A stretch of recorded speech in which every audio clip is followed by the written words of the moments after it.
Okay, I had to talk about the arrowleaf balsam root. If you ever wondered whatever held up that hillside on Highway 10, that's the arrowleaf balsam root. These sweet little daisy plants, they have 8 feet down and with 2-foot laterals. That's for every plant.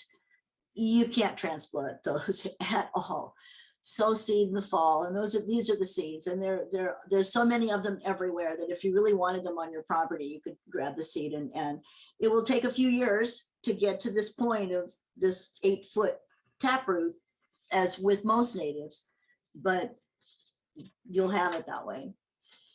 And let's see here. I'm kind of hurrying. I could talk on this thing all day, but I don't want to go over my hour. So there's a lot of trilliums that grow on the west side, but the Trillium ovadum is the grandiflorum, is the one that is happy over here. It tolerates our alkaline soil, and we do have more of an alkaline soil because it's drier. It just is the way it is. Now with some plants, you want to wait till the seed dries on the plant before you gather seed. And I did that. I tried to propagate trilliums because they have this huge seed pod right after they're through blooming. I dried the seeds like one would think, but no. Later on, after research, that you have to keep them moist. They do not, that once they're dried out, they're history. But they do, these trilliums, they grow, they last for about 6 weeks white, and then as they age, they turn rose colored. So you've got flowers, a good, 2 different looks of flowers with the same plant for about almost two months maybe. So anyway, let's see here. All right, so now we've just now driven down I-90 across elk heights. As we are passing, we see many less trees and more of the plateaus, the open region. We have 2 months of basalt here in Hart County that a lot of this stuff grows on. So I'm looking here at the Penstemon, and I have to tell you that there's about 250 varieties of Penstemon that grow in North America. And we've got about 80 varieties that grow here in Kittitas County.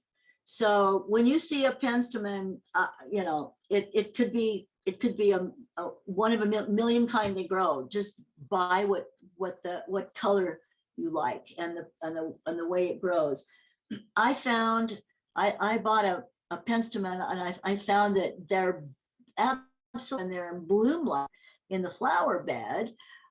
But when they're not in bloom, they look just a little weedy. So find something that, and they bloom early. So in the summertime, you've got a kind of a weedy patch. So kind of find something that grows a little fluffy around them in the summertime.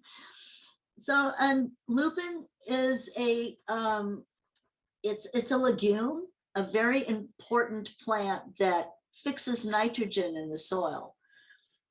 You can see, if you see a close up on the lupins, they look kind of like the pea flowers, and they're the same of that family. Here's a patch of lupin shrub steppe, and I would guess that that's all one plant. They spread by underground rhizomes, and they're tough ones, and they do not transplant well from the wild. You're much better off buying starts from a nursery again. The Rocky Mountain Iris, if anybody living along Reeser Creek Road and up along there will tell you, what do you mean I can't? It's a native. You'd like to call the weed board. You'd like to have them come out and take it. They just hate it because it's a weedy colonizer. It really is. But unfortunately, it's a native. And they simply to continuing forever. So, and no matter how much you pull, they seem to want to continue. I've never had them here. They grow much more down in Ellensburg. So the orange globe mallow, again, it's the taproot. they do not transplant well. Buy it small if you're going to buy it, put it, and don't expect you're going to move it when something else grows over the top of it like I did. I had one for 10 years, and who knew that silly blue spruce was going to get that big? And I moved it and lost it. So, but in the, they could survive tromping over it. That's not a problem. It's that bothering of those tap roots that they don't seem to like at all. So let's see here. Where am I? Trees of many colors. I just wanted to talk about a few of these trees. A quaking aspen. My neighbor has one, and it's just a very sweet little tree. I've never seen it sucker so much, so I really wasn't concerned. There's a nice big patch down on Highway 10. This bit of information, though, is one of those rabbit holes of research you wind up going down in the internet. This is a picture of Pando. It was named, it's for eye spread, and it is the largest living biomass in the world. That is one aspen tree with all of its suckers covering 107 acres in Utah.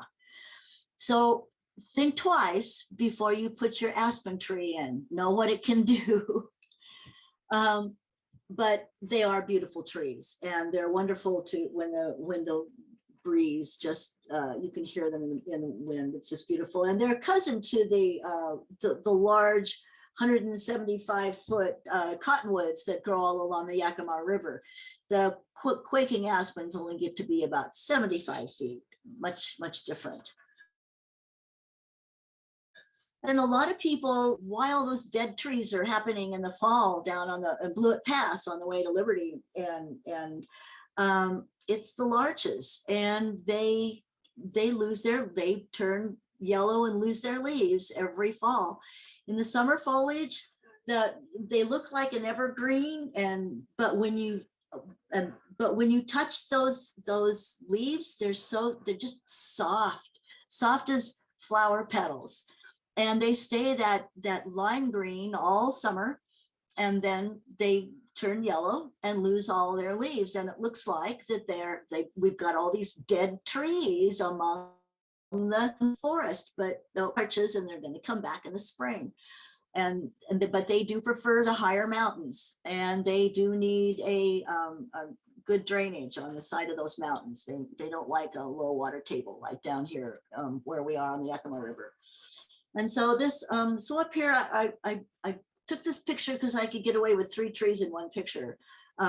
This is on the left here is a river birch. I have 3 of them right next to the creek, and one I kept with 1 trunk, one I kept with 3 trunks, and one I kept with 5 trunks, just to see the difference. But you can cut them back, you can prune one, but they're a birch, very hardy birch. The red tree is a paper bark maple. It's not native here, it's native in China, but it's naturalized here. And it's a very hardy understory tree. The bark is absolutely gorgeous. It's red and it peels like paper. And of course the leaves are gorgeous. And then behind this is a golden weeping willow. And again, it's a European implant, but it's naturalized all over the United States. Everyone has a weeping willow somewhere in their neighborhood, I'm sure.